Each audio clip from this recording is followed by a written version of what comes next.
My name is May Hong. I am the speaking voice of Mira from K-Pop Demon Hunters. And this is Moana Nui Podcast. Signing off. Happy fans. Do it with me. Happy fans. Happy Hon.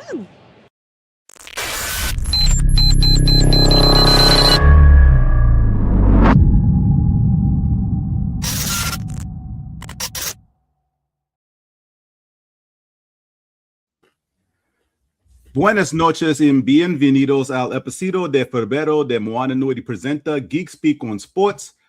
Mi encantador panel está listo para empezar. Por supuesto, hablamos del Super Bowl y del espectáculo del medio tiempo. Me he acostumbrado a hacer la introducción en español. Así que haré que esta runita sea normal de ahora en adelante. Pueden aprender el idioma o sufrir. Y última vez, Puerto Rico es parte de los Estados Unidos. Sí. How y'all doing? That's all I got. Good. How are you? I'm good. I'm good. I'm happy to be back with you all this month. Joy, thank you for crashing. Appreciate it. I know there are other things going on with you, so we ain't gonna keep you long. If you gotta bounce, don't let us hold you up. Yep. So listen to your body. Come on, listen to my body. It's depressing. All I hear is, no, you can't do that. Snap, crackle, pop. Right. Oh goodness. So the Spanish thing, I'm not gonna stop. It's gonna be a part of the show going forward. Every single intro is gonna be in Spanish from now on. I love it. I love it. I have no problem with that at all. I sincerely mean that. And if anybody watching has an issue with it, play the audio in front of Google Translate. Or right? you go to hell. That's something you can do. We are going to get into the Super Bowl, the halftime show, Winter Olympics, when the last member of our panel shows up. I say the last member because she's being goofy tonight. Normally it's Qiana taking that role. I know, I'm trying to make changes in my life. I appreciate it. We will not have one mouse Jenkins tonight because he got his dates mixed up. And that's what I'm putting out there, whether he sees us later or not. I don't care. He claims that this show was initially scheduled for Thursday. Ladies, help me out. Has this show ever been on a Thursday since we moved it? No, not since we moved it for the person below me. No. Right? Okay. Just that was a year and a half ago. He claims he got an invite that said Thursday. I called. Why not confirm that? It will be on his calendar for tomorrow. He said it was on his calendar for tomorrow. He moved. I never got that. Anyway, I want to start off with some positive stuff. So, because this, I felt the need to share. It's wonderful. I love Meg. Meg is awesome. If you don't know who Meg is, fix your life. And wait, whoa, I got too many open. Is this the one? Nope, that's not the one. That's not the one. Oh, Father God. I'm in mid-season form already. Here we go. Y'all should make this day. I can't have girl coach. And girl, the other day, Clay Daddy had came to town because the Mavs was playing the Lakers. And I said, Clay, why you didn't tell me your daddy was coming to town? Got me here knocking over stuff. Let me hear if he cook something, because how he gonna come to the South and I don't show him no Southern hospitality? So then after that, I was like, what do I got in this kitchen to cook? I pulled out some chicken thighs. I had some stuff for baked beans. I had some stuff for cornbread. I had a little potato salad. Dang, babe, you just about to go up the street. Let me cook. Okay, so anyways, I had some stuff for chicken thighs. I had some stuff for baked beans.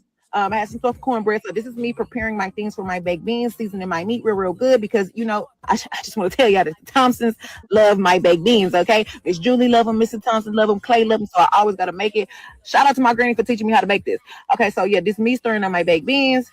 I seen some of the hotties talking about making drop a cookbook. I think I definitely will do that. Okay, so after this, checking on my baked beans. Mr. Thompson had never had boudin before, y'all. So I had to put him on the boudin. I'm pretty sure he really, really liked it. You know, he's Bahamian. Bahamians love that good rice, and approved.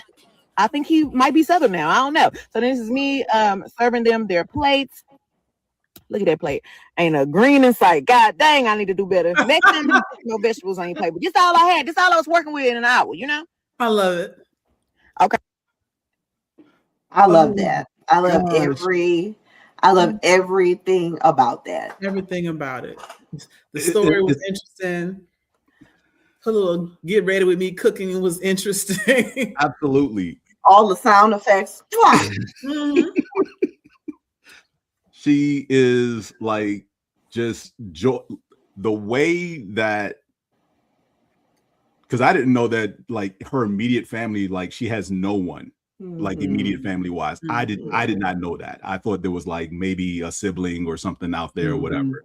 But the way that Clay, his parents have embraced her and she is basically, you know, just welcomed amongst them is, yeah, it makes me want to cry inside. It's okay Like, to cry. No, not. No It tears. is. Oh, man, also No cry. tears. Yeah, also that's why you have tear ducts. It's okay to cry. It's okay to cry. They're a good couple. They're real cute. I love to see them together. I love to see them loving each other. Mm-hmm. Hey girl, close the door when you come in the house. You know what? Let me just fix this right now. There we go. My bad. It's a little cold outside. I closed it. It's good. No, don't slam the door now. But yeah, definitely wanted to start off with that with something positive because you know the world outside of this show probably sucks for a lot of people. So Right. Yeah. but that was a little joy, if you will, that I wanted to throw out there. Because yes, I do follow Meg, and most of the stuff that pops up in my feed from her is whatever she's doing with Clay, which I love seeing. Because why not? That's her person. Why not? Exactly. So, since now both of my hooligans are here in the top row. You. What? Me? No, I said you. Oh, okay. She made a face. We could actually get into some stuff. We're gonna save everything football related for last. NBA wise, there ain't nothing going on. WNBA, we know they're still in lockout. That's all I got. So let's start with the Olympics and get that out the way. Okay, Candaysee. Okay, calm down. Can we talk about the U.S. bobsled team now? I mean, we can go ahead.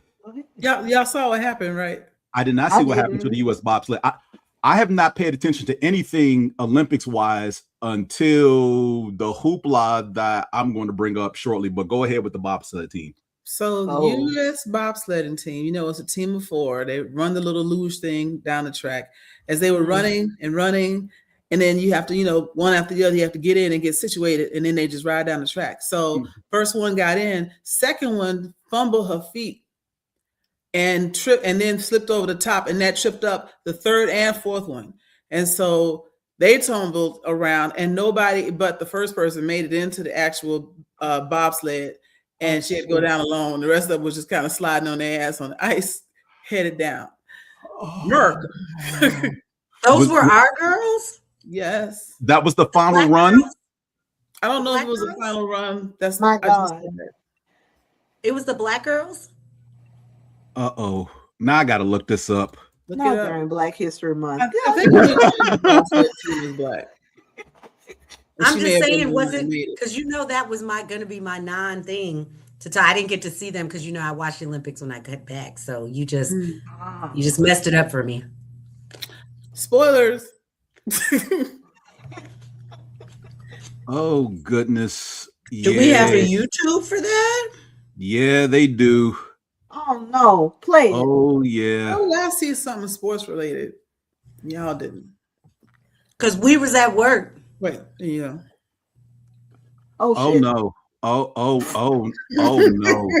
Oh, Lord have mercy. Oh, What good run Lord, was no. that? Did I exaggerate?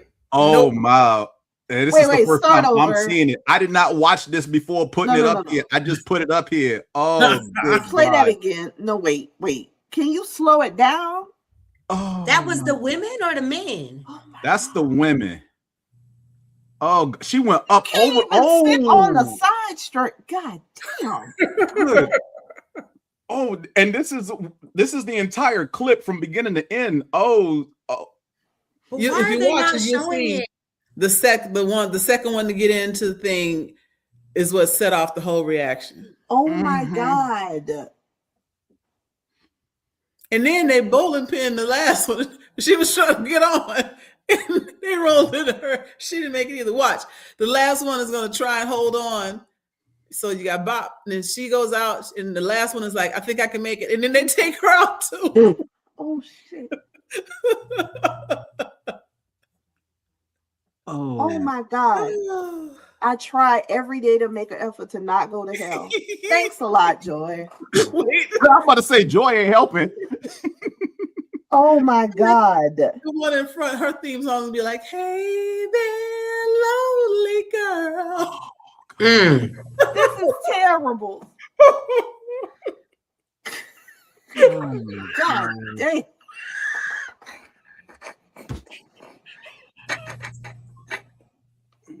I just want to know who was on that team. That's terrible. That's really bad. Oh, Really, really bad.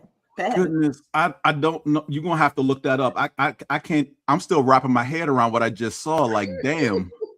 I'm looking because, okay, clearly I'm just bad at seeing because I still haven't found anything on Just it. hit Let me just show bobsled it fall to you. in Google and see what articles pop up.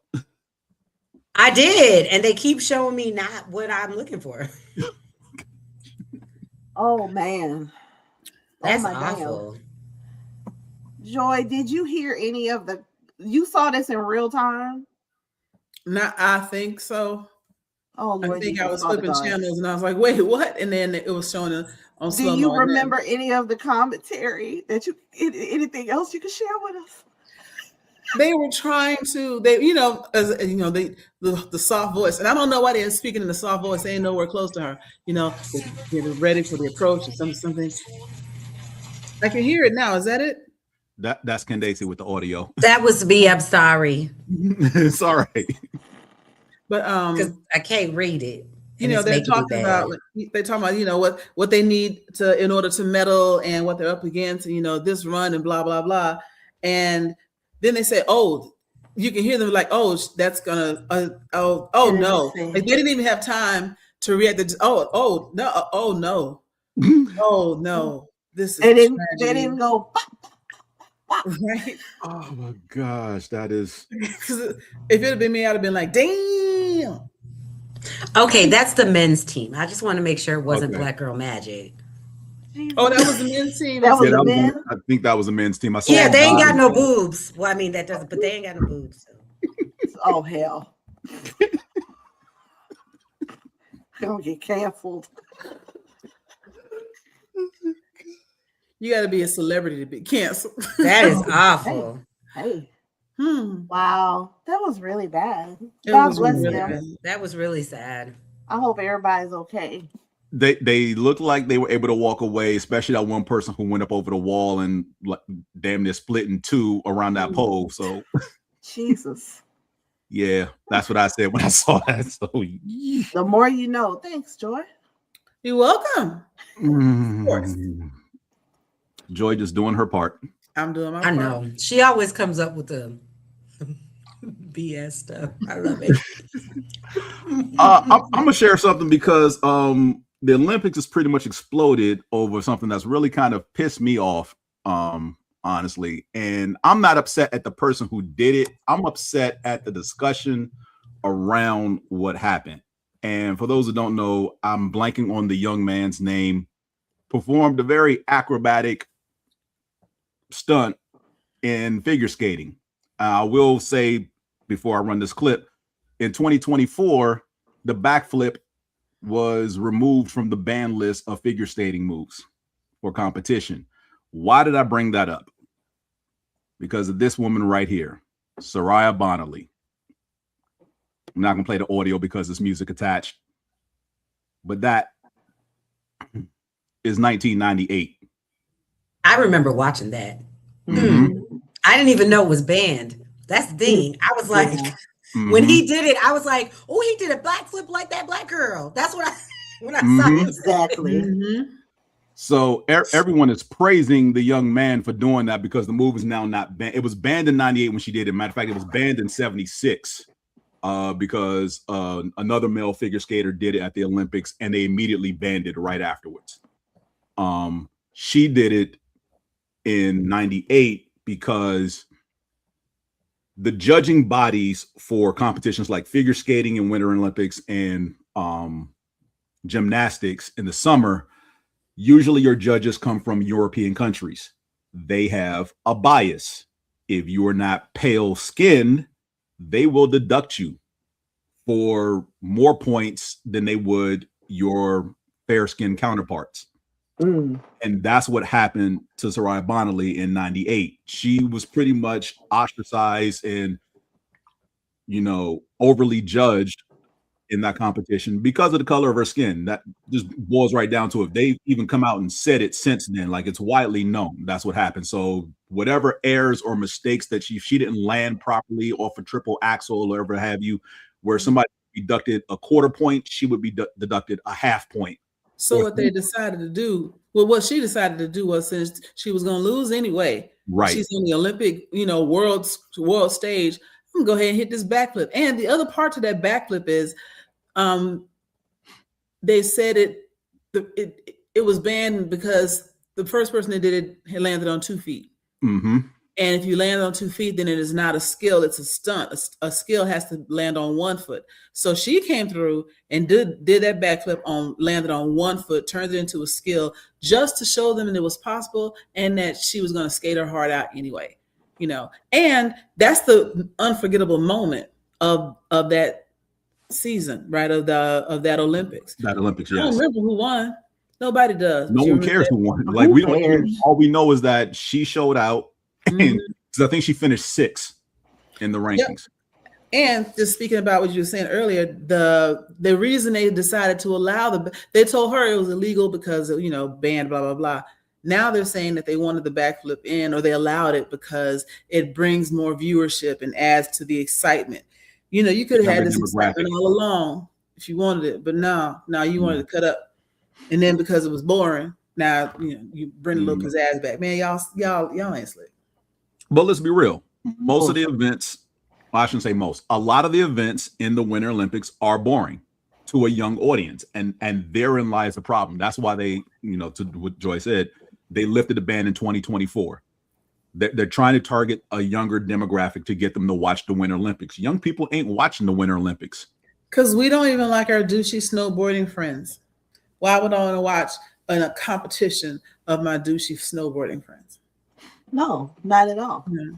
I wholeheartedly agree. It's I saw I like on snowboarding, LinkedIn about Olympic influencers who were struggling, like Gen Z Olympic influencers, because they didn't really know how to formulate their content. Ooh, first world problems. But I get it. Like, the Winter Olympics really has never been my thing. But like I was at the nail salon today, so it was on. I like the hockey. But then I'm starting to watch everything. A lot of this shit is extremely dangerous. What is the thing where they on look like one ski and they just going back and forth and flipping up in the air and coming back down? And I'm like, why would you want to do that with your life? It was very frightening to watch. Waiting for a head to bust wide open. Like that one guy, the one Jamaican accent dude, is like, on today's episode of Midnight, I do this.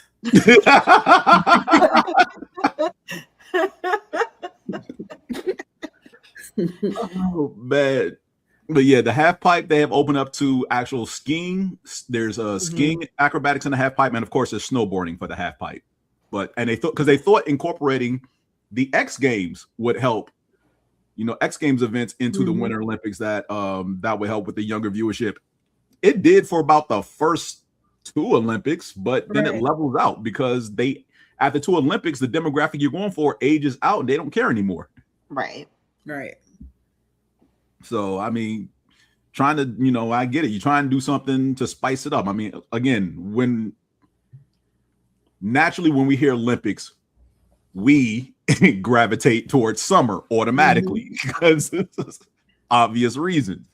Winter Olympics has been trying to get a foothold here as far as the majority of America to be interested in it. Because let's be real, the majority of the country is like lockstep, like, oh, I can't wait for the Winter Olympics. The Winter Olympics is the Jan Brady of Olympic competitions. Oh no. Yes. Let's put it this way. The only time I hear people get excited about the Winter Olympics is the people I know who go to the Winter Olympics. Sure, Yikes. Jan. Mm-hmm. Yikes. And that's about it. Outside of that, no one's really geeked to actually watch it unless they're into 1 or 2 competitions. Like no one's watching curling. Oh. No. You are lying. I watched it. I love curling. Curling is amazing. Okay, so we found the one person in America who watches curling.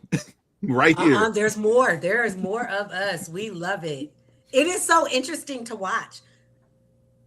I'll take your word for it. I've seen a competition or 2. I fell asleep. And we got our medal in mixed doubles. It was really good. They were from Duluth, Minnesota. Duluth, Minnesota. Right. What do you have for the Olympics, Candaysee, since this was your topic that you wanted to expound upon? I know. Okay, so first, I wasn't going to say anything once Joy had brought up the whole crash and stuff, and I was like, oh, Jesus, please not. No. So, oh no, I lost it. Hold on. What'd you lose? I had notes. Oh, Jesus. Okay. So, first of all, Giving on when to you go. started talking about bobsled. Oh gosh. I can't with her. So we have 1, 2, 3, 4 of our African American ladies participating in bobsled. Okay. Cool. And if you read their bios, they're like super smart. I mean, we already knew that they were going to be super smart because Of course. Black Girl Magic, right? Hashtag that. But I was super excited to see that. I didn't even know, so I'm going to have to watch bobsledding now because normally I just watch curling and ice skating. We also have a young lady who is participating in the skeleton. I don't know What is the skeleton? Oh, Downhill skiing. Yes, thank you. Downhill skiing. oh, I get it Downhill now. skiing. I don't know if she Okay. did good or if she didn't do good because, they don't show all of this stuff like on the TV. And I'm not like, I don't be on my computer like that all day long. I just can't look at a screen like that. It just be making me mad. But I was really, really excited to see Erin Jackson. And we already know who that is. She won the medal in speed skating. She was the first Black girl to African American to win a medal in speed skating. She's really good. But she actually ended up not winning the 5,000, I think it is. Okay. Yeah, I saw she won 1 gold medal already. Yeah, well, no, she didn't win a gold medal this year yet. I thought she did. So there was some fake, well, it wasn't fake news, but someone had put it, well, there was an article out there that said first Black woman to win a gold medal, but that was her gold medal from the last time. Oh, okay. So I'm not quite sure. Now, like I said, I just got home, so I don't know what happened today in the world of Olympics. So she may already have a medal. I'm hoping because she does the 5,000. I think she does the 500 meters, like she just, yeah. So super excited to see her. And then, of course, I talked about this the last time about the young lady who is on the women's hockey team. I don't know if anybody watched. Well, I know my counterpart down here, she does not watch hockey. And I don't know if my counterpart over here, Qiana, watches. I do. Yes. So the best thing about that is that the U.S. team has scored 5 goals in every game that they played. And her goal was the first, well, everything that she does is going to kind of be the first African-American woman in hockey to do anything. But it's always really great. And it's really interesting to see because still in 2026, we're saying the first of us to do something. And so that's why I liked these Olympics this year, because there were so many more African Americans coming out of the United States. We always have, I'm always rooting for my Jamaicans and my Caribbeans, when they come through. And then the other thing was I was super excited about Haiti. And I don't know if y'all saw the fashion and all that stuff. Oh, they ate, as the young people say, gorgeous. And then they had the Haitian skier where he came in last, but he finished. So I was okay with that. What he came to do. So, right. All things. Now he's a guy, so that's not hashtag Black Girl Magic, but I had to put that in there because I thought it was amazing. So if you're not watching the Winter Olympics and you think it's super boring, just watch it because some of us are actually in there. Yes, I will. Yeah. Now that football season is officially over with, I can focus on that. Get on over there and take. I have a question. Yes. Have you all seen this Norwegian Olympian who decided to get on national TV and tell the whole world he cheated on his girlfriend? Yes. No. What? Yes. Girl. Yes. Girl. You done ran I thought it was AI. I thought nope, it was not AI. He went a blind because I said, I know you did not bring your pasty ass on national TV and embarrass this lady like this. Yes, he did. James, he went out like Alexander Hamilton. We can't play the clip. Wait. So he said it? He said after he won a medal. The clip, the only reason I saw it is because Kev on stage talked about it. So it's his big head over the interview in the background, and then he drops out to let the interview play, and then he comes back towards the end. But yeah, that's how I found out about it. Kev on stage mentioned it. In a post-race interview after winning a bronze medal, yes. And then I see an article from the New York Times. Mm-hmm. He didn't even win the gold, though. Nah, he was bronze. Wait a minute. She didn't know about this at all? Nope. She did not know that. She didn't know. I'm done. I didn't know that this lady did not notice until this man said this to millions of people on national television. Mm-hmm. And y'all want to know why they have all Dateline and Snapped and all of these other shows? Mm-hmm. Oh. Why would you do that? He talked about how, the bronze medal means nothing. And I made a mistake a few months ago and and, my family supports me and I have my fans who support me, but I lost the support of a good woman because I made a mistake and I'll never get that back. And he literally starts bawling while he's saying this. I saw all that, but I didn't realize. But they needed subtitles because, again, he's speaking Swedish, so whatever the language is in Sweden, he's speaking his native tongue, so they had the subtitles down there. But he's bawling while he's talking, like full on about to let the waterworks go, and I'm like, you chose this moment. I hope this doesn't make things worse for her. Maybe it can help. I hope there's a happy ending. Oh, is this real? Yeah, because I tuned out the end when Kev jumped back on to talk about it because I'm like, this has to be AI, but no, it was real. That's insane. What's worse that he's I can't believe this is the way he told his lady. Oh Lord. I don't care where you are in the world, you cannot sleep if you are alive and I am alive, and you've done that to me. You ain't gonna never know a moment's peace. If you are alive and I am alive, until you do right by me.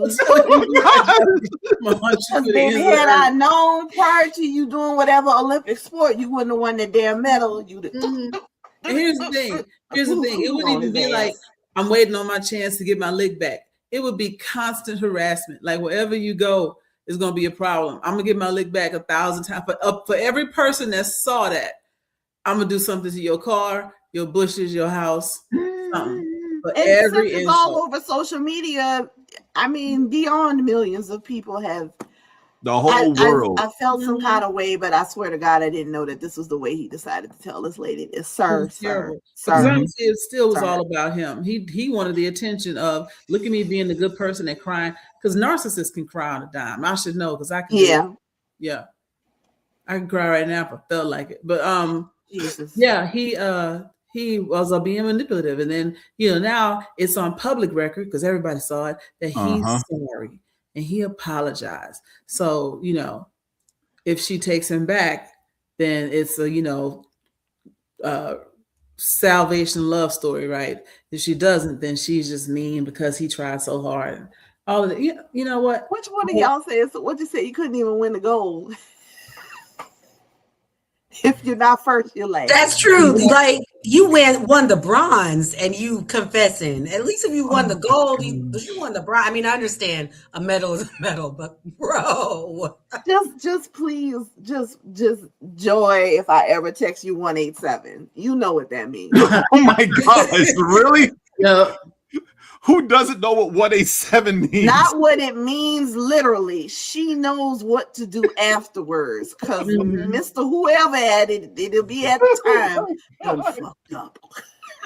You do know we're on live. I'm sorry. Really killed the whole mood of what the Olympics is about, right? Like all the joking aside, this was just that selfish. moment. Yeah, this was just beyond selfish and ridiculous. Okay, I'm done now. Trust me, it was as crazy as it sounds, and yeah, woosah, just like. Yeah. This is actually happening right now, but it was. But yeah, I plan to watch some more of the Olympics. Definitely women's hockey. Hockey. Mm-hmm. I think it's going to be a good one. Because the men seem to always win every single hockey game except versus Canada. Whatever that's about. So I can't watch the men play hockey because it's like, oh, this is an L because they're playing Canada. Let me turn and watch something else. But the women normally handle their business. So they've done extremely well. So looking forward to that as well. All right, cool. While we shift from Olympics, before we shift into football, I have to talk about this because even though Joy brought it to my attention, it did cross my feed first. And, when she was like, you guys have to talk about this on the next show, I was like, How's she going to tell me about this? And I saw it like 24 hours before she told me about it. But here we are, and here it is. And by now, everybody knows the story of this brother. Because, how you let it go, in the words of let it go. What a time to be alive. Every day I wake up, I be like, ooh, do. And then what is this? Did you see it though in real? Like I was watching that match. I have not seen this. We were like, what the heck? See, back in the day, split your wig. This is what we would call you get your muffin cap peeled back. Right, blue.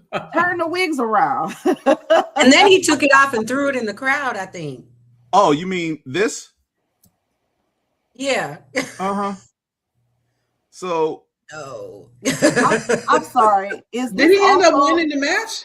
He did. A joke?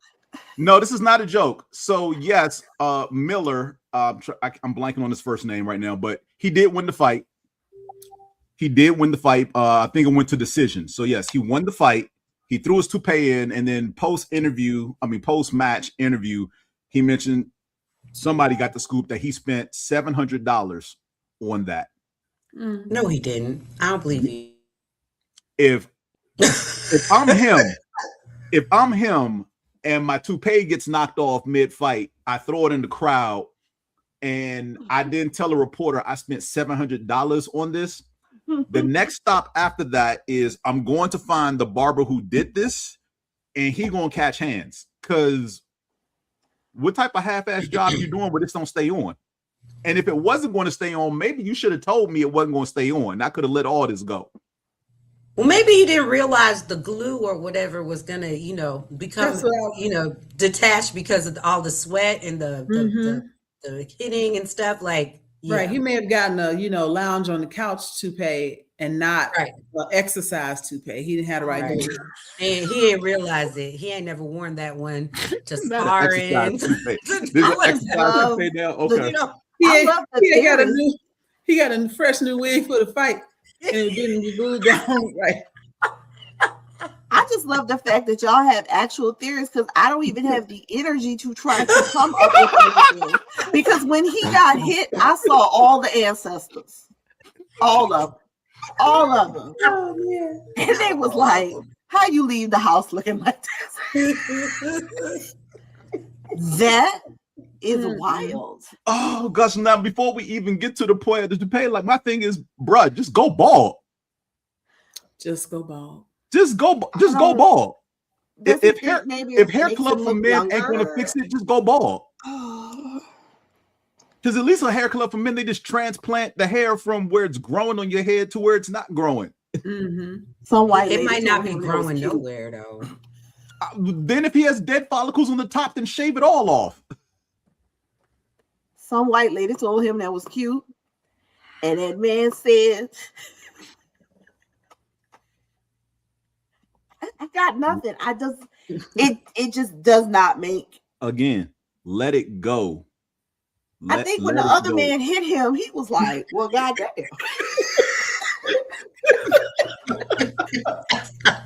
Pick up your shit off the floor. I'm done. I'm so done. I gotta go to the other room, girl. No, you don't. You stuck with us. You stay your butt right here. This is what you get back here. You signed up for this. Can you imagine watching that at like a fight party with like? I was. That's what I'm saying. I was. How many people were there though? I don't like if it's only 5 people, but it's like it was 10, a whole 15, cigar lounge. Oh, it was a whole cigar lounge, and all you heard was "oh shit," and then they were like, "Wait," because we all were like, "Did that just happen?" You just be like, "Wait a second." Right. So wait. We saw him go. We were like, now I got a question, Candaysee. You were at a cigar lounge. How many older gentlemen quickly did a check to make sure? First of all, I'm just saying. First of all, ain't none of them did that. Okay. Because they all are either bald or have their nice low cut because low it's cut. thinning or whatever. Yeah. Okay. They let it go. But yeah, I didn't even think about looking at anybody because literally when it happened, it was just more like everybody just kind of was like, "What in the world just happened?" It was so bad. Oh God! I wish I had been there to revel in the moment. Oh man! I just keep thinking about the little rim of glue hair, right? He had around the edge. That's what was so bad. It was the glue or whatever that was right there, holding on with all this might. It never came off either. He had to yank it off at the back. Like the back was the only place that stayed there. I hope he got his $700 back. And he better not ever go to that 690 of the since it's used. But I'm gonna need you to run me my money on a refund or something. That's how much he paid? $700, yes. 700 USD dollars? Yes. Or 700 pesos? Because I wonder if he had to sign a waiver. I don't know, but all I know is 48 hours after that thing went viral, the next thing I saw was Miller admits to paying $700 for the toupee. Should have its own social media. It is its own character. And somebody can catch it when it's flying back and do the little smiley face on the inside of the toupee. Oh, boys and girls. They can say, all my life I had to fight. Love. And leave them. Oh my God. I'm going to my Oh, bedroom now, girl. I can't stay here no more. I can't stand you right now. I can't stand you. yeah, when you come back, bring some snacks.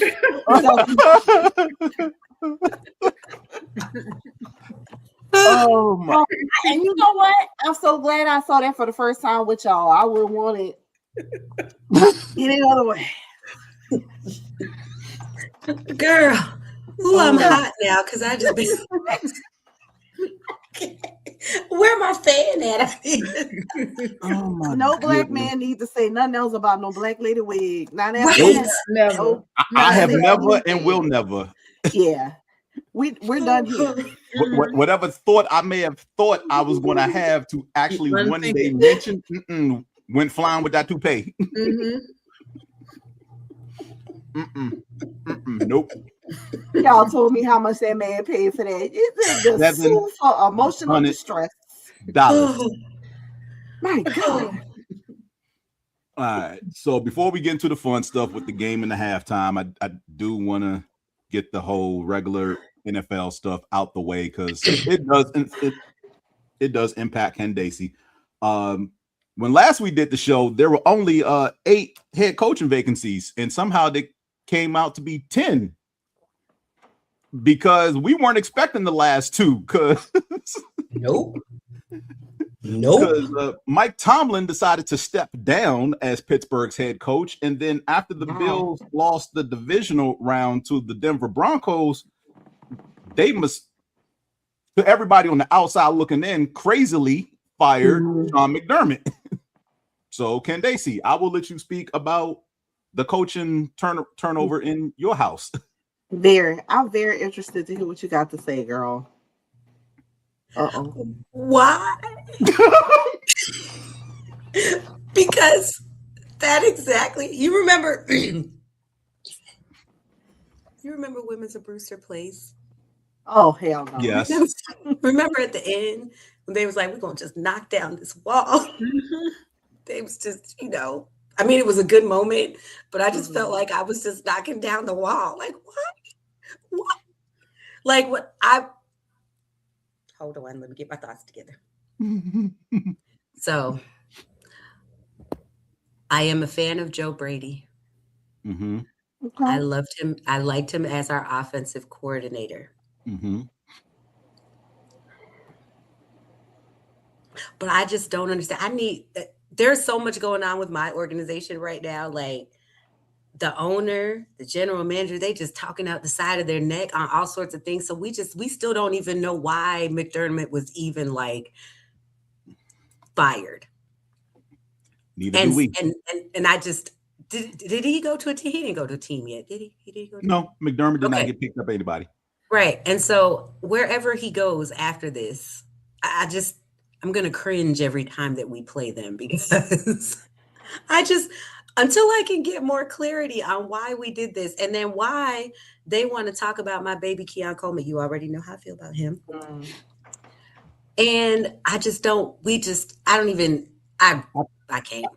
I can tell you why they talk about Qiana Claiborne, because he and another receiver towards the end of the season decided that curfew was a suggestion and not a requirement. And that's why they were being held out of games and not playing. I understand that.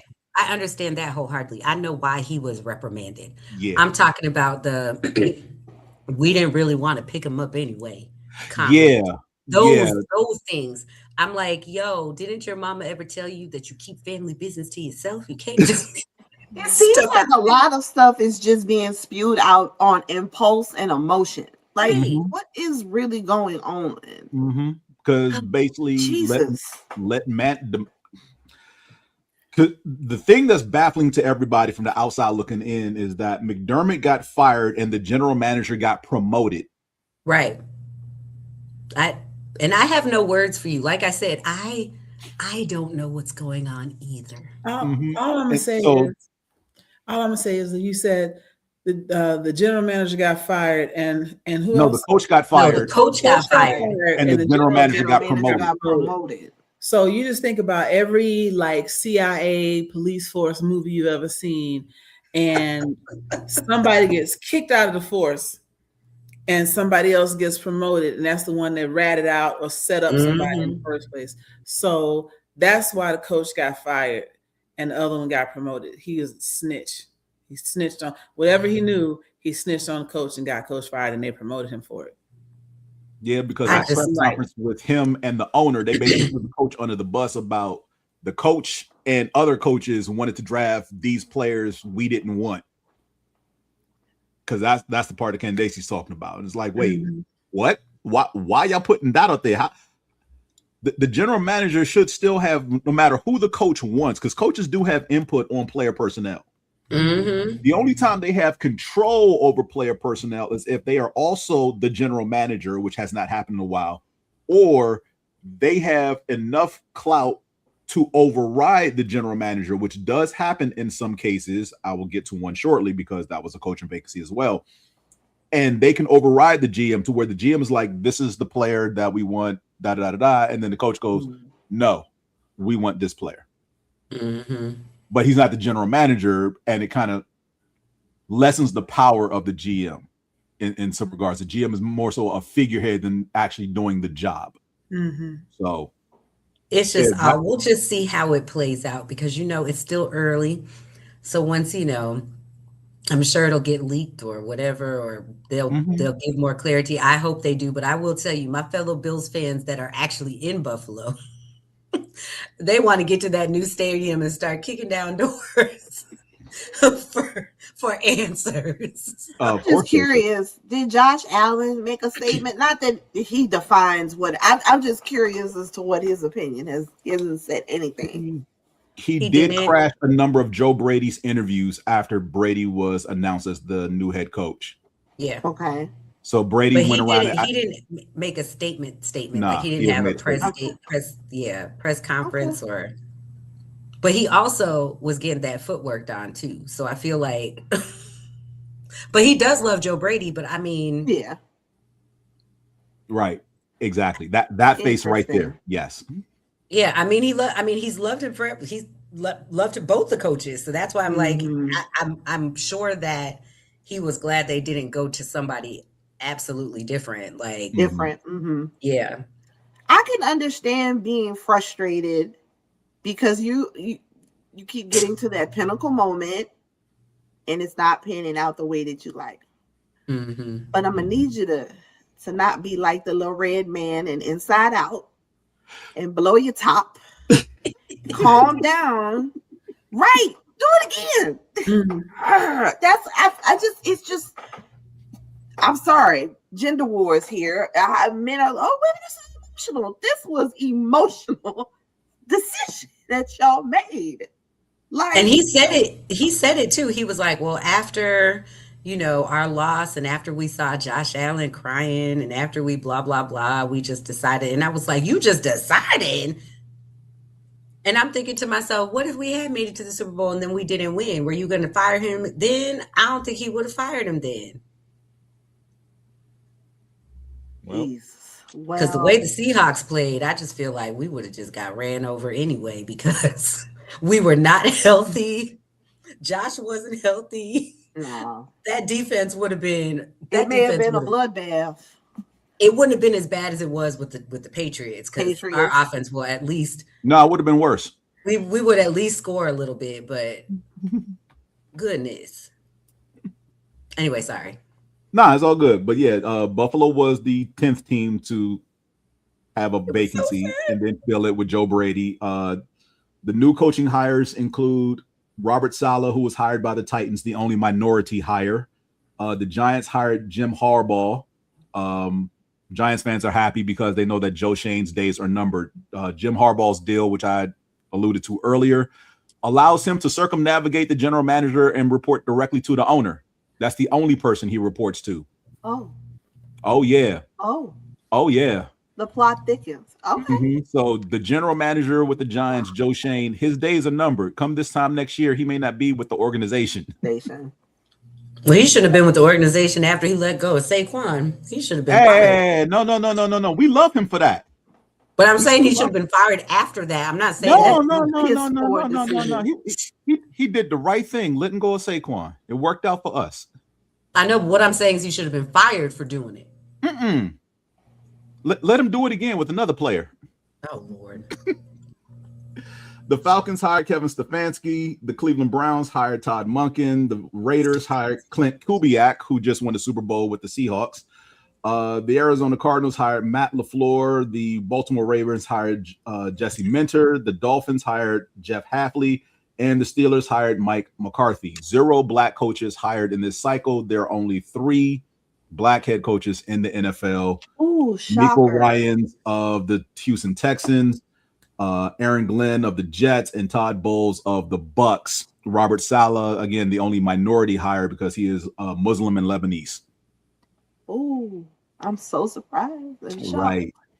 So that is where we Question. are. Go ahead. Clint Kubiak. Gary Kubiak is in His relation. daddy.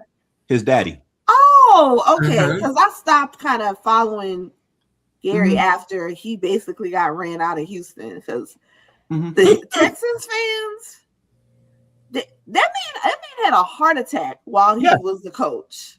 Right. Texans fans do a little too much.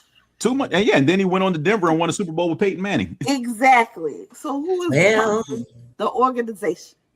They be setting jerseys on fire and stuff. But anyway, I just didn't know what exactly the connection was. And so then the Raiders will probably get Mendoza. Yes. That is the talk. Oh, this is gonna be interesting. Of course it is.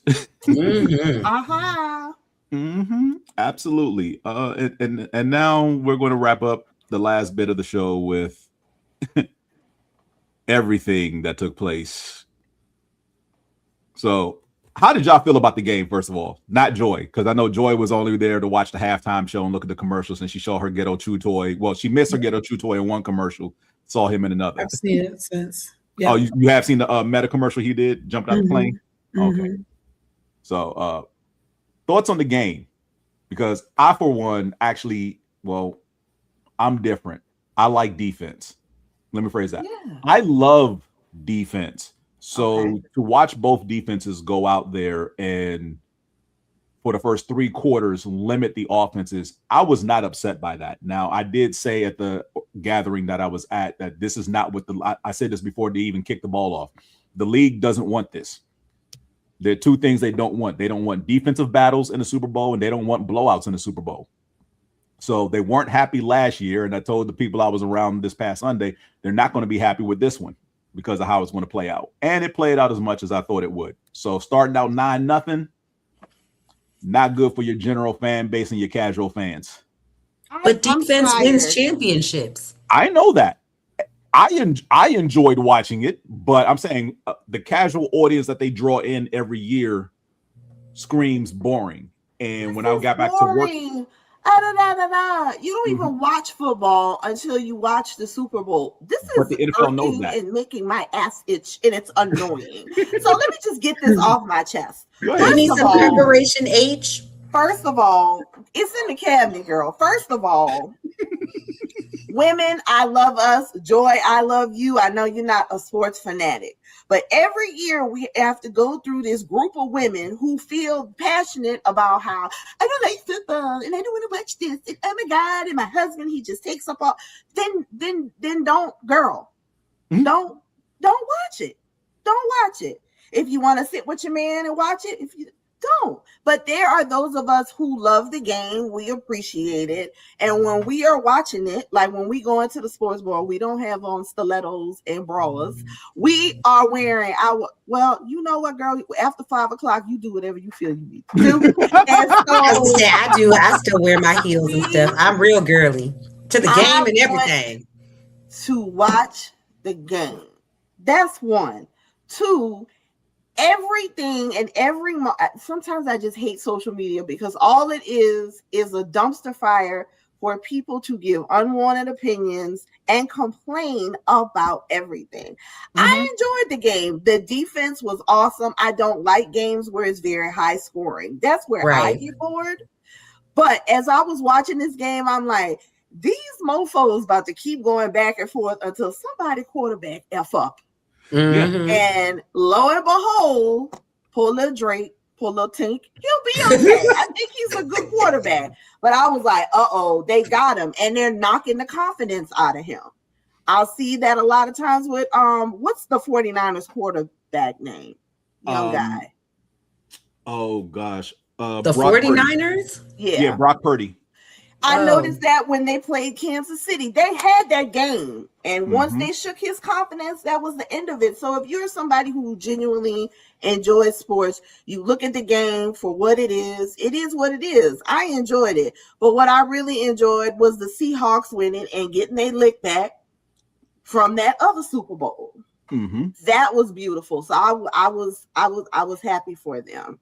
Other than that, it's like, come on. Again, if you don't want to watch it, don't watch it. And I enjoyed the halftime show, but it was, every year we have to, there's a football game on when such and such has no. No. This is the Super Bowl, and the halftime performer is et cetera, et cetera. Okay, I'm done ranting now. I had to get that off my chest. People getting on my nerves. I feel you, girl. No, I had a good experience watching the game because this is the first time. So I've played that Squares game. The Squares game. The so pool, the lounge that I was at, they had picked the squares beforehand and they had it up on the wall. So everyone who was in the lounge, like, they all kind of had a square or two or three or however many. And so it was just an interesting add-on to the game, like, as the game was going on, because you hear the people who are like, they're not really Seattle fans, they're not really Patriots fans, but they're like, I need it to be 6-3 right now, or I need it to be whatever right now. And so, they're like rooting for whatever team to go ahead and either kick a field goal or get a touchdown. So that aspect of it was actually really, really interesting. And it made watching the game even more fun, even though I would have enjoyed the game without it as well, because I love defense. And I, like you said, the back and forth for me, even though I don't like the heart attack, I am a Bills fan. So at the end of the day, when it's close and you don't know what's going to happen, that's a lot better than it being 42-12. And so you're just like, why are we even watching this? Because we can just change the channel. So I loved it. The halftime show was, I had to go back and watch it again because I was in the cigar lounge. So I didn't get the full experience that I wanted to have with it. But, it was amazing. So I want to be some grass. I'm mad. Man, me too. How you audition to be grass? Well, apparently the grass was all bodyguards, supposedly. Like that was the security. Bodyguards? Like most of the grass was security team. Just in case something popped off, so they can get him and the other celebrities out of there quickly. Like, okay. So quite a few of them were some of them were extras that they paid. They did pay people like $17 an hour, and they got comped for like 70 hours of work. For being grass, and then other people in the grass were like part of the security team. So yeah, just in case. I was like, I saw somebody's social, I forgot what reel or whatever, and the lady was like, "How do I become grass? How can I be grass? I would be grass number 153." She said, "I would put it on my headstone. I would put it on my It's gotta be in the right place at the right time. No, I would. I'd be like, girl, I was there. I was grass. I was grass 36. You didn't see me? That was me right there on the left side. Your thoughts on halftime, Joy?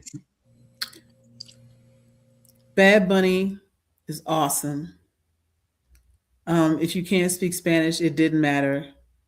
And I loved the island solidarity and the fact that when he said America, God bless America, he meant everything from Canada to the tip of South America. Those messages were great. It is those exact same messages that has people out here with their panties in a bunch because they're mad that he spoke Spanish. Never mind that we've had people speaking Spanish. J-Lo did it during her performance. Anybody have a problem with it? But now, oh my God, just speaking Spanish is so un-American. Shut up. Just shut up. As one poster said, So what? You didn't understand the halftime. You didn't understand the Macarena 30 years ago and still dance to it. Exactly. Right? They had no problem with Macarena. They had no problem when it was Shakira and J-Lo, and Shakira brought Bad Bunny out during that halftime show. Mhm. So I didn't know we was talking about the halftime show. I was talking about the game. In regards we to can, me, we can go back to the game later. with the I didn't get to talk about the halftime. Absolutely beautiful. If you've ever been to Puerto Rico, like it was there. That representation of everything, all of that is there. In regards to, I will now call them the tartar sauce rangers. I have had enough of this.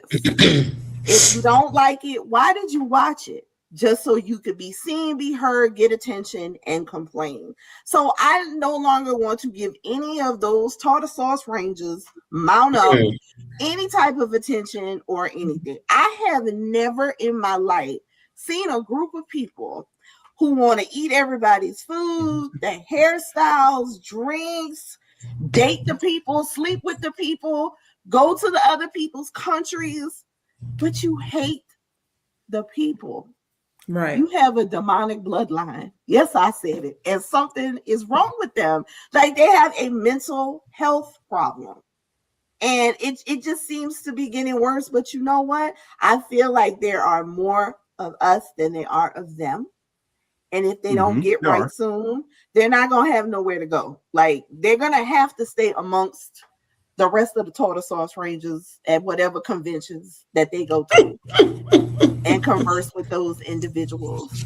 So I thoroughly enjoyed that. Like I I love the fact that those people got married on national television. That was beautiful. Never forget his wedding anniversary because he's going to be in trouble. Sir, you got married on national TV.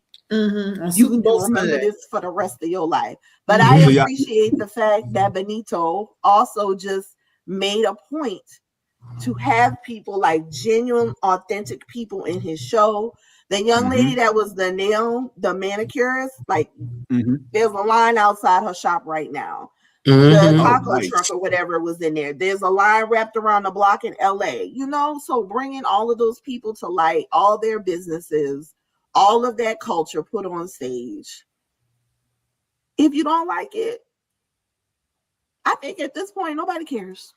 We don't care. We just don't care. If you haven't heard the story about the couple and how they ended up there, they're like 700,000 different videos of people talking about how that process went down. The short version, they were inviting people to their wedding. Somehow an invite went out to Bad Bunny's team because they were going to use one of his songs as the first song to dance to. It got to his team. His team saw it. They responded back, he ain't going to be able to make it, but we would like to talk to you. And then it's like, why don't y'all come to the Super Bowl and be a part of his show? So they had to turn around, cancel the whole wedding of all the invites they sent out to go to the Super Bowl. And actually, so like you said, he can never forget that. Oh no, sir. We're gonna have a problem. We're going to have a problem. But I just thought it was just very well done. And to beautiful. Think a few years ago, he was working at a grocery store. And now he is one of the biggest artists, whatever you want to call them, in the world. Which is why they asked him to do the Super Bowl. Like that's the thing that makes me mad is that people are like, why? I don't know who that person is. Well, you've been under a rock, honey, because you know at least one song. And I know sometimes like I'm that way. I'm really bad with artists. And sometimes I'll be like, oh, I don't know who that is. And then a song plays and they'll be like, oh, this is them. And I'll be like, oh, okay. I know who that person is. And so it's like, yo, I know you've rocked out to something that you thought was just some type of you didn't realize he was speaking Spanish because you was jamming to the song. You can Google. Well, also understand that when we have all been part of the target demographic at one point in our lives, we are no longer the target demographic for music as far as what's popular. We're just not. We haven't been for a while. But you always hit that point, and this is when you know you've transitioned out of being the target demographic, because music doesn't hit the same anymore. And it usually happens in your mid-30s, where you start noticing, this ain't what I'm used to listening to. Doesn't matter the genre. Whatever you liked up until your mid-30s is what you become accustomed to listening to. And when you hit your mid-30s and the style starts to change, you're like, this ain't hitting like the old joint. And it could be the same artist trying a new style, or just a new artist coming out, and you ain't rocking with them because it's like, I can't get with this. There are some people who pretty much latch on to what they liked when they were the target demographic and won't let go. And everything else outside of that is trash now. It's like, understand, you've aged out. Right. And for the pasties over there on the other side, they've been aged out. Matter of fact, they were never really the target demographic to begin with. That's the other thing when it comes to music. It's like, no one's really asked for your opinion. The fact that y'all even control the industry is wild, because... Well, they have a very hard time accepting that they're not being catered to. That part. Horror. Ooh. Or they don't do anything original, so no one wants to even really deal with that. At all. So I can't wait to see who they pick next year. Oh, man. I feel like... and you know what I'm really tired of? I'm tired of our people saying that they want the Super Bowl that it's okay to now go back to, go ahead and get your country person or your whatever person. I'm like, what? We want to get whoever's hot right now. Like, wait, say that again? So they're not advocate. They're like, we don't need another black person. We had Kendrick, we had whatever. Like, they're okay with having something, just not Bad Bunny. Got you. Okay. And it's like, it's rolled through my time. Like, I literally am looking at people like, is it kind of like what you just said, James? I'm like, so you've aged out, so you don't know what to say. What's going on. But you talking about you want to bring, but if they bring Olivia Dean on there, you're going to be like, I don't know who that little girl is. She's young, blah, blah, blah, blah, blah. But you going to jam to that, maybe. What are we doing? Good. I'm tired of us sounding like it's like cut it out. Because we're like literally a spice away from being the same. So like, go sit down and shut up. Seriously, man. You need to cut this out. I feel like they're gonna have, and the thing is, I bet you if they had the K-pop Hunter people on there, they wouldn't care, and they speak Korean. Yeah.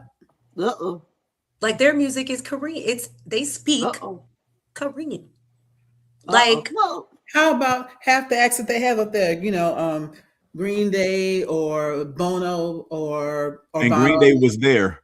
Tony, we're talking about the halftime show right now. I know, but my point is, there's plenty of acts that are American, homegrown, English speaking, and you still don't know what they're talking about. That part, right? Still don't understand what they're saying. I don't understand any mumble rap. Right, you just know you like the beat, but them beats be on fire. Well, that's nobody apparently understands the Constitution either. But that's that. Right. No, that's true. Right. God. But it was in English, so it's strategic with your hypocrisy. Like, don't even try. Yes, Tony. Lots of people enjoyed all the curves. Mm-hmm. At the end of the day, the NFL is a money-making business. Mm-hmm. So what's going to bring in the most money as far as revenue and ad dollars for the biggest spectacle of the year to close out the playing season of the league? They chose basically back-to-back years the two biggest acts they can get their hands on. And Jay-Z does coordinate this. For everyone out there talking about, well, they need to get this, get that, I want you to actually think about the artists you're mentioning and what they draw, because business sense-wise, short. Jay-Z, cool. He knows what he's doing. Everything else, problematic on some level. He is tapped in to what's going on right now in the music industry, worldwide, globally.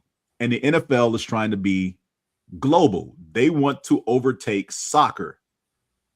Let's be very clear about that. The NFL wants to overtake soccer. Soccer is still the number one sport in the world. It's not going to be toppled in any moment, anytime soon. Football is just trying to get a foothold. Right now, it's the number one sport here in the United States, and that's about it. So those international series games that they do, and everyone's like, well, why are we playing? Why does the league put so many games in Europe every year? Because there's a growing audience in Europe. What I find funny, right, it probably won't, but the NFL, again, they're going to keep trying. What I find funny about them putting all these games in the regular season in the UK and France, Germany, where they're playing all these games, and there's going to be a game in Australia this upcoming season in 26. Matter of fact, I think they're going up to 12 games. 12 regular season games is going to be the count played overseas. I find this interesting because the NFL used to have, for lack of a better term, a minor league, spring league, if you will, like the USFL, not US, UFL, that's going on, that starts in a couple of weeks. NFL Europe, if anybody remembers that. And it took place during the 10 weeks after the Super Bowl, and they ran a whole 8-week season over there. Teams in Frankfurt and Spain and the UK and whatnot, all over Europe. It was a 8-team league, and the owners didn't want to continue to pay for it, which is why it folded. But now they're seeing all the international money, and now it's like, well, why don't you just put a league over there in the off months? Because now they're complaining about, because look, don't get it twisted. As much as the owners like making more money, they still don't like losing a home game. Absolutely not. That's what it's because our country is still the same people that they are.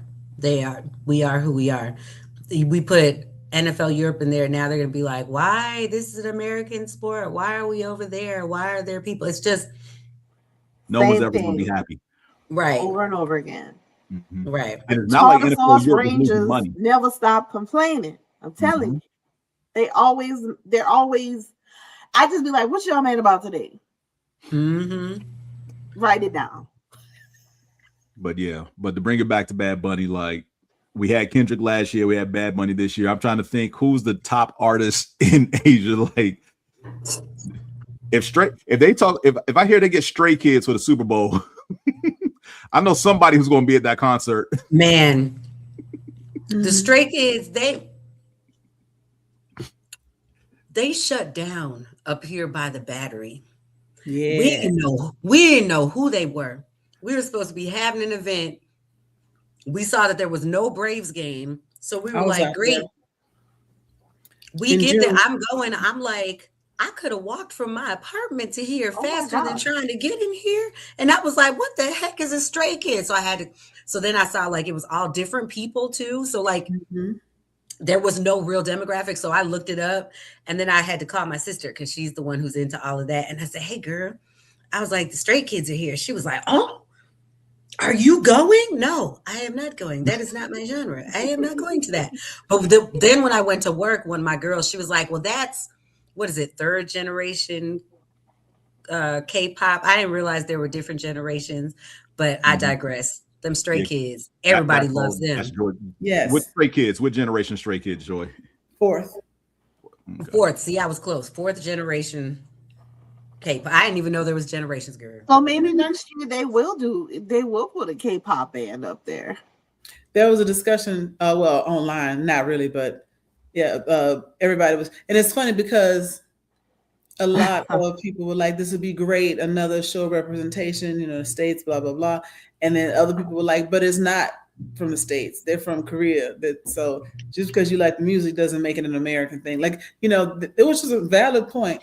And then somebody else was saying that they worried about where this country is going with like immigrants coming in, and we don't want them taken advantage of. Same way they tried to arrest all them folks in Georgia at the plant. Mm-hmm. We don't want to have it happen again with like some K-pop idol. That'll be an international incident. So. Mm-hmm. So Oh, yeah. Oh, boo-hoo. Racist tears. Well, But yeah, this is going to be interesting. Some of the funny things that came out of Super Bowl weekend is Drake stay losing. Apparently he bet over $1 million Please don't on say the that. Patriots. And I wish I saw that before the game so I can guarantee they weren't going to win.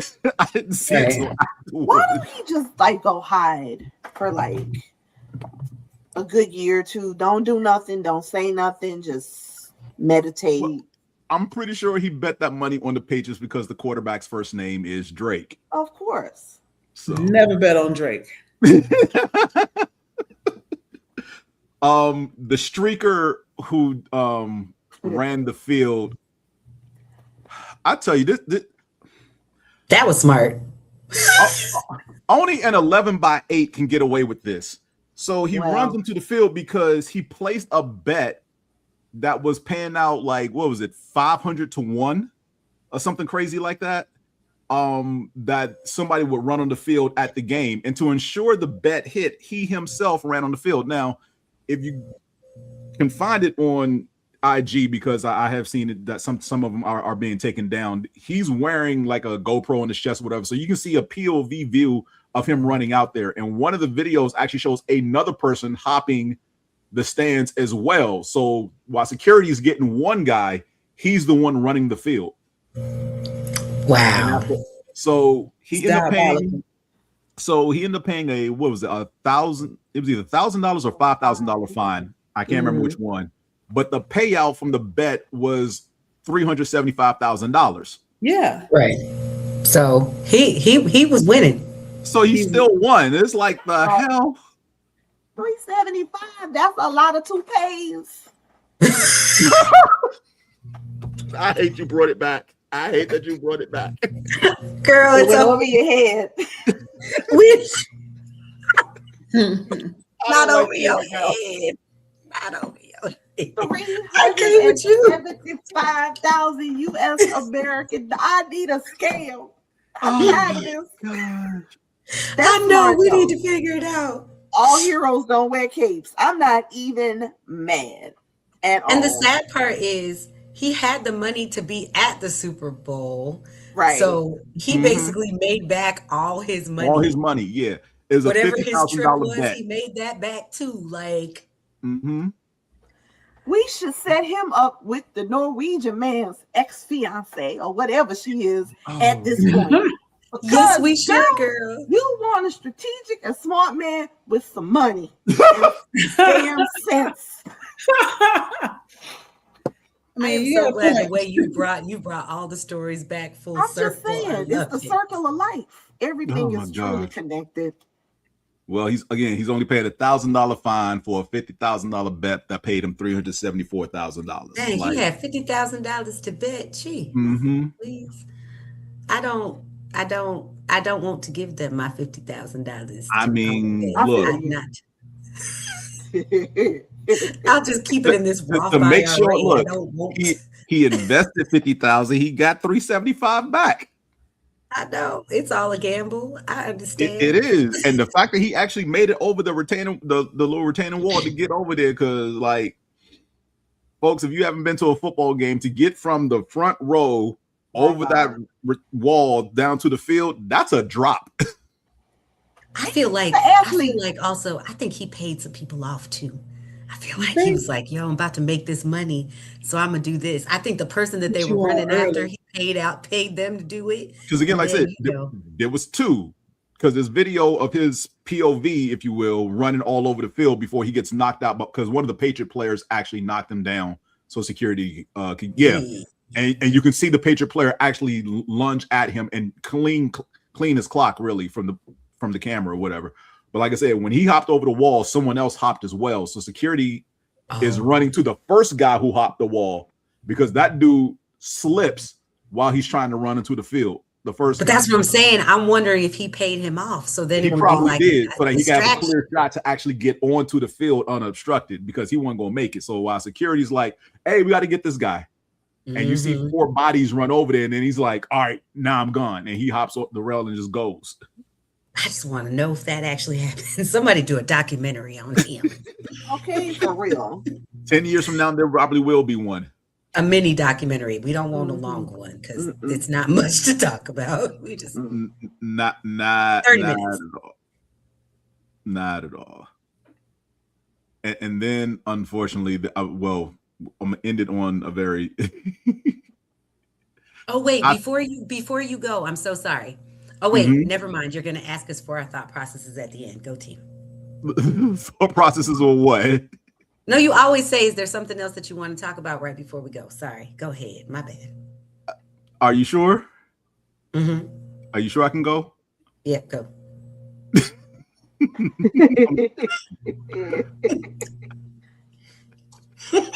Oh my gosh! Now you done throw me off. I can't even find the video. I'm sorry. I'm so sorry. You done messed me all up. Are you Okay, discombobulated? I found it. Okay. All right, so just listen to this audio. This is the best day of my life.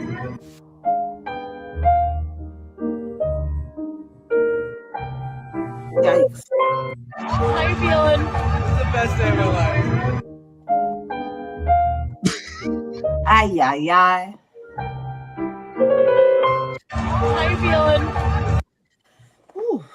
Oh gosh, yeah, and both Leonard Williams and Cooper Kupp saw this, players for the Seahawks, and commented with the smiley face and laughing emojis. Today, like February the 11th. Like couples is out here crashing and burning. They can't even make it to Valentine's Day. That girl looked like she gonna give him hell when that got home. I want to know what the conversation in the car was like. She was like, "Really, really, That's really." I mean, she shot the video, so I mean, my thing is, he could have said this is one of the best days of my life, but he said this is the best day of my life. It's in his eyes. He's a Seahawks fan. He's wearing a Seahawks jersey. He's at the Super Bowl watching his team win the Super Bowl.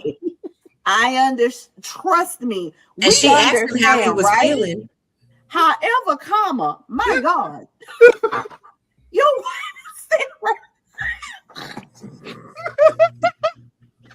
man, that frontal lobe development. Jesus Christ. Oh, I blame her for asking the question. You know who you married. You would. Right. Blame the lady. Again, you know who you married. It's the same way I do every year with this show when football season starts and I play the clip of the husbands giving their wives the letter like I am checking out of husband duty until February, blah, blah, blah, whatever the Super Bowl is. Actions not limited to disengaging from all this, not doing that, will not be available when my favorite team is on TV. Like, you know who you married. This dude ain't changing. Word could have one of the best. Speaking of, you know who you married. Y'all know who y'all dealing with. So I'm going to bed. Good night. I'll see y'all later. Good night. We appreciate you. Bye. Thank you for crashing. Thanks for coming in. We love you. But yeah, I stand by that. Jesus. Like, and it doesn't matter what your relationship status is. If your partner is a football fan or a sports fan in general. Yeah, I get that. So it could be a baseball fan and they give that to him in March and say, holla at me in October. I don't know. He looked happy on his wedding day. He looked happy. I just want to be in that car and then ride home. Of course you do. Oh boy, can't wait to see how this goes. Oh man, but nah, that was the last thing I had in and around the Super Bowl. Again, like I said, I love defense. I found it funny when I went back to work on Tuesday and we had our weekly huddle, and my manager was asking what everybody thought of the game. Exactly, like you said, Qiana, the people who only watch the Super Bowl or the whole I don't really get football. I don't like it. No less than two people like it could have been more scoring. It could have been more exciting. I'm like, Jesus Christ. You say this now, but let your team be in the Super Bowl. I want you to understand, like, thankfully my team has won. 2 Super Bowls in 8 years, and understand that when we beat the Patriots, We don't care. Because they started coming back. And last year, I was nervous as hell because I thought the Chiefs were going to come back. Just rub that in. 2 Super Bowls in the last 8 years. Okay, then. Well, we won 2. We went to 3. And I'm still pissed off at the one we lost. Oh, Lord. Since you want to bring stuff up. Oh, boy. Hey, come back. Come on back. But what I'm saying is that for all you casuals who did not like the Super Bowl, kick rocks. Why did you watch it then? That part. Man, we got all that's what I'm saying. Like I said, to your point, Qiana, this is the only thing I hate about the Super Bowl is to hear the chatter of the troglodytes who don't watch all year, but all of a sudden want to watch it. Like, you do realize, like, this is a process. Like, these teams haven't just decided they're going to play this way for this one game. They've been doing these things for 20 some odd weeks up until this point. This ain't new to anybody except you. Right. Maybe if you were half as invested as you pretend to act for this one game, why don't you find a team and root for them? Trash. Hey, what I wanted to say, shout out to Sam Darnold. God damn. Yes. What a comebacks. I mean, like, I remember when that man used to come out on the field and it would be like if you were at the movie theater and you saw M. Night Shyamalan's name. That's horrible. Like, oh, no. Not him again. I'm just saying. So I have to give a shout out to this man. I mean, what an amazing story. And they opened the first Raising Cane's in Seattle this week. And he went and worked the shift, line wrapped around the block. What? He's a cool dude. He really is like, he was criticizing. He was like, we could have done that. They was like, sir, you just won the Super. He's like, I know, but never mind. I love those genuine, authentic human reactions. Like, I'm just ecstatic for him and just happy for him. It's an amazing comeback story. Absolutely. And naturally, the discussion Monday after the game for all the talk shows pointed out 2 things about Sam Darnold that are not going to die anytime between now and opening day next year. And one, that he's on his 5th team. And no quarterback has ever won a Super Bowl after having played for 5 teams in the league. And he's the first quarterback in this draft class to win the Super Bowl. Yeah, I know. Josh Allen hasn't won yet. First one to actually go to a Super Bowl. That's so sad. Josh Allen hasn't gone to a Super Bowl yet. Ooh. Because his draft class includes Josh Allen of Candacee's Buffalo Bills, Josh Rosen, who's no longer in the league, Baker Mayfield, who's currently with the Buccaneers, and one Lamar Jackson. Oh, Lord. Oh, Lord Jesus. I didn't realize that Baker Mayfield was in that class, too. Those were the 5 first-round quarterbacks of that draft class. Who's that Josh Rosen guy? Josh Rosen was the first overall pick by the Arizona Cardinals. Oh, and then Kyler Murray came. The very next year, they fired the head coach. They traded Josh Rosen, and then they drafted Kyler Murray because they got the number 1 pick again. And everybody was like, surely they're going to trade this pick because you just drafted a quarterback last year. And it's like, nope, we're going to draft a hot new quarterback in this draft. And the one we drafted last year, we're going to ship him off somewhere. And they did. And Josh Rosen never figured out the league. The league never. Oh, that's too bad. So now the redemption think pieces around Sam Darnold also include give your quarterback time when you draft him. Don't give up on him so easily. Well, we've been saying that, though. Like, all these quarterbacks the last, few years that have been, we're just like, why are you asking them for so much? They're rookies. Let them cook. If you could, if the people down here in the city I live in allowed Tony Romo to be quarterback as long as he did and did absolutely nothing, everybody else can sit down and shut up. Like you said, let him cook. Give him an opportunity. Give him a chance. I don't know. I don't know. But yeah, that's pretty much been some of the talk. And again, it's going to be the talk because it's going to be what's Josh Allen's excuse, what's Lamar Jackson's excuse, what's Baker Mayfield's excuse. Because again, those are the three that are currently still playing. Rosen, like I said, is no longer in the league. So, well, it's not about excuses too. It's all I always feel like it's about timing and your team. You're right. You're right. That's around you. And what I find funny, and again, this is not to pick on Buffalo, but this is just the observation of. Sure. No. Here's the observation of the other three quarterbacks. So Baker Mayfield supposedly flamed out in Cleveland, only to bounce around between Carolina, the Rams, and then end up with the Buccaneers, where he's found his groove again, more or less. But Baker is what he is. He's not going to get. I don't think he's going to get any better than what he's been in Tampa Bay these last 2 years. Right? That's the height of what you're going to get statistically from him and performance wise. Very high upside, high risk, high reward type play. Lamar Jackson needs to figure out how to translate his play from the regular season to the postseason. And that's not all on him. It's also the people around him, because his offensive weapons love to disappear and crap the bed at the most inopportune times, whether it's his tight end against Buffalo 2 years ago, his wide receiver fumbling against the Chiefs in the AFC Championship, his offensive line crapping the bed, not blocking for anybody. Like, it's not just Lamar. As much as people want to put it on Lamar Jackson in the playoffs, it's not just him. There are people around him who flat out just don't show up in the playoffs, which makes his job harder. As far as Josh Allen, the media's golden boy, chosen child, and whatnot, if Buffalo would stop stripping him of all of his weapons, maybe he could sustain an offense, because it's not cool to talk about Josh Allen is the best quarterback because he has nothing around him. That's not a flex. No. You don't win a Super Bowl with a superstar quarterback and 10 other average players around him. Some of them have to be of star caliber in some way, shape, or form.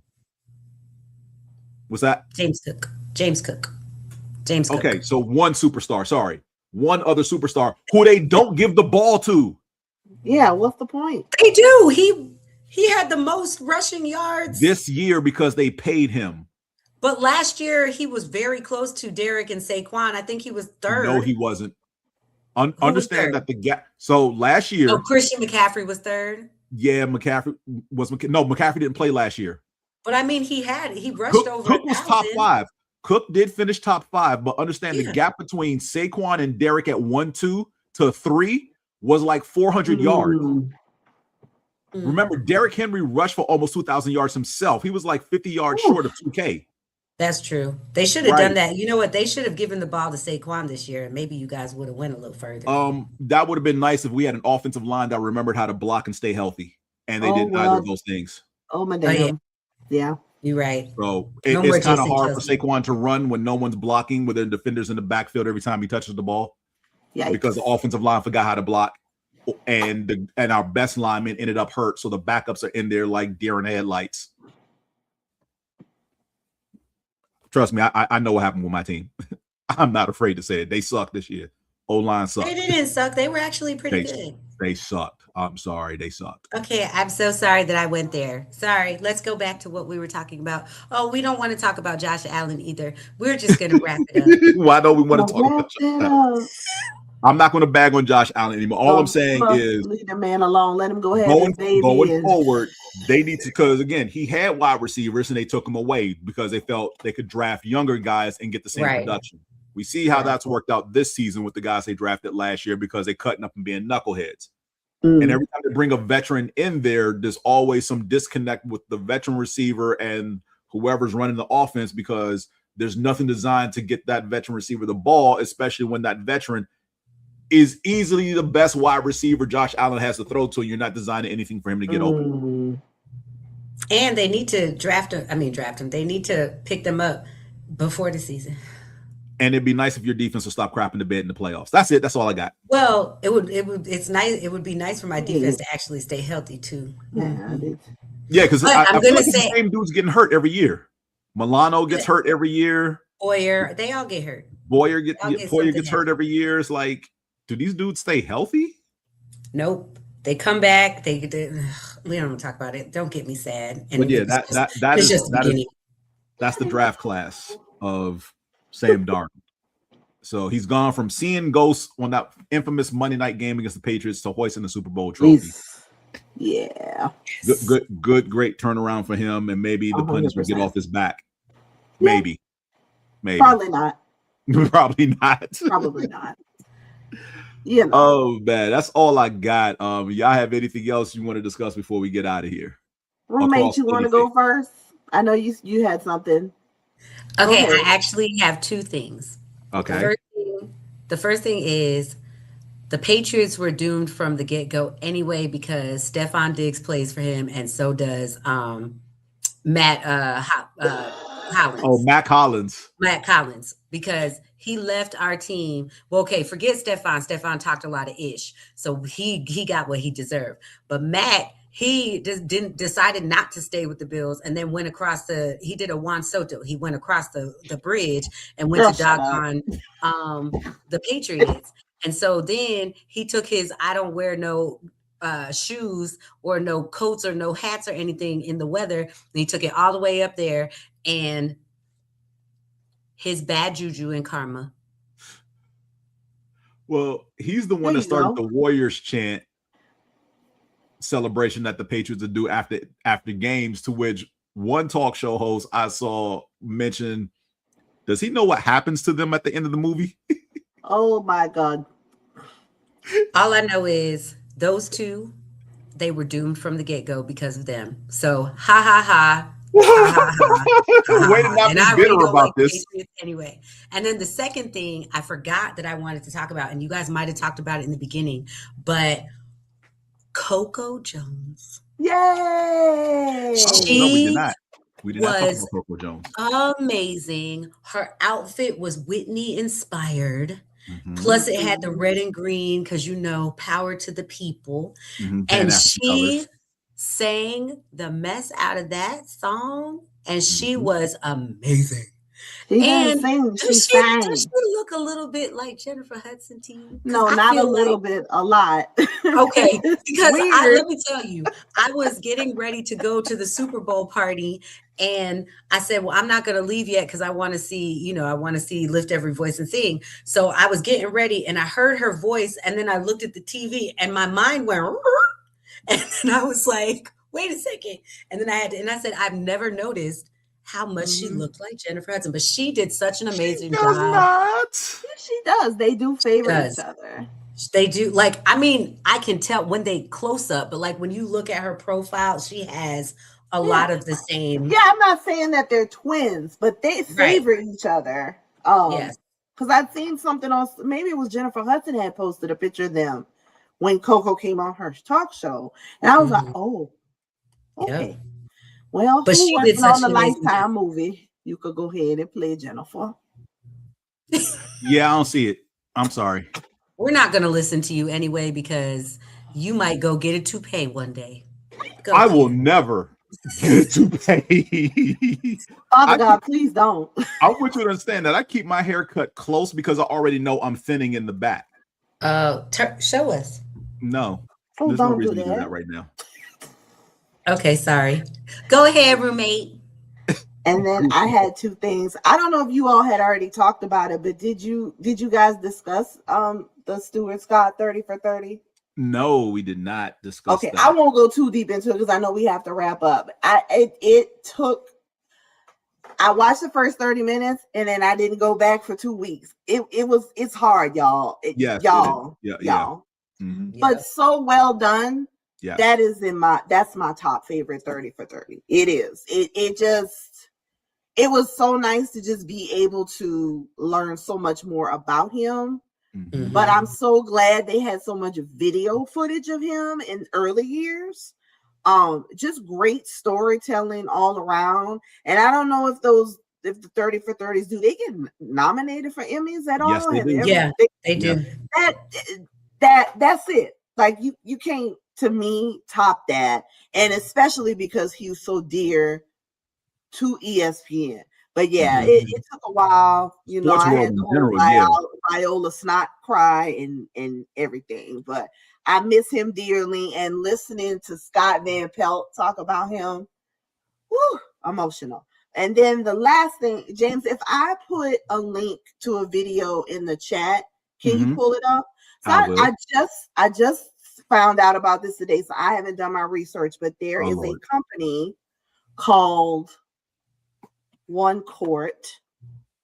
And James, if you could pull up that YouTube, and this is a company that helps fans with visual disabilities watch a game with their fingertips. So almost like a braille board. Oh, I've seen that. I didn't know that was the name of the company. That is so cool. All right, let's check this out. Night for Hank Vogel. What role are you in? The 11-year-old is ready to watch an NBA game with his family. Do you have the headphones? Hank is visually impaired, but thanks to his hometown team, the Portland Trailblazers, all the action is right at his fingertips. This haptic tablet relays game data by touch and sound so Hank can follow in real time. And when his favorite player hits a big three, the celebration is electric. To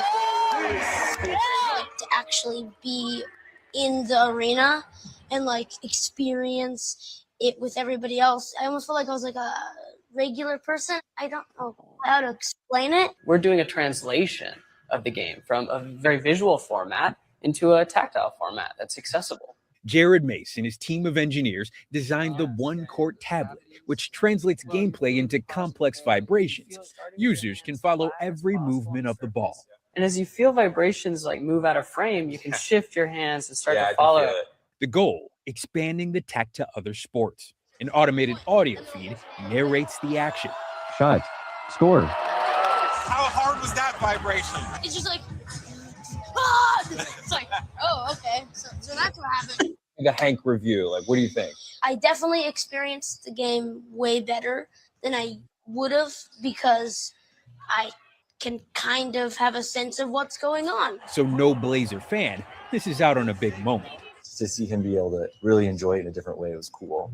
Now, this family bonding over a brand new feel for the game. Steve Patterson, NBC News, Portland. Yo, that's dope. That is amazing. Yeah.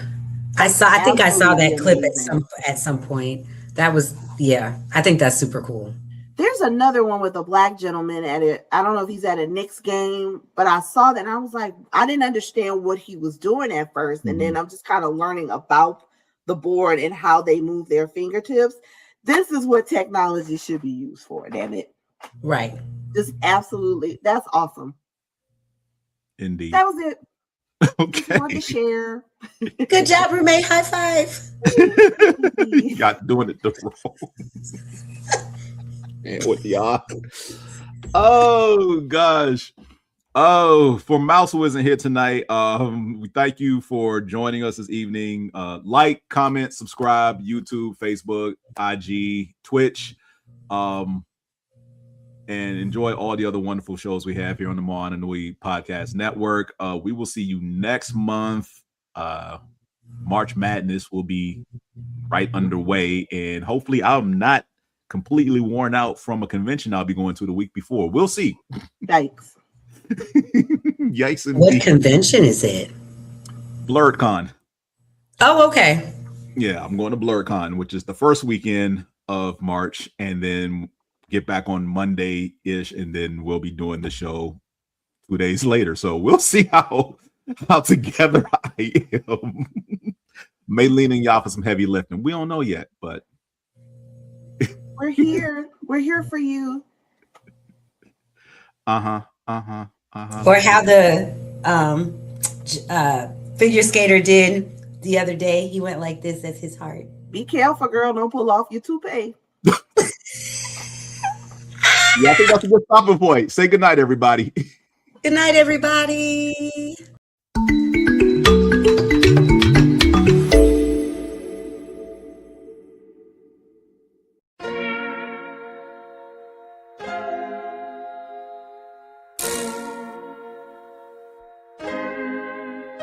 So many stories left to tell, even if we have to ourselves. Can't keep history on the shelf. If they won't tell it, we will. If this the land of the free, it was a freedom then, when they annexed Hawaii and called it Cedar Land, without any type of payment and no signing off. Called themselves a republic in 1894.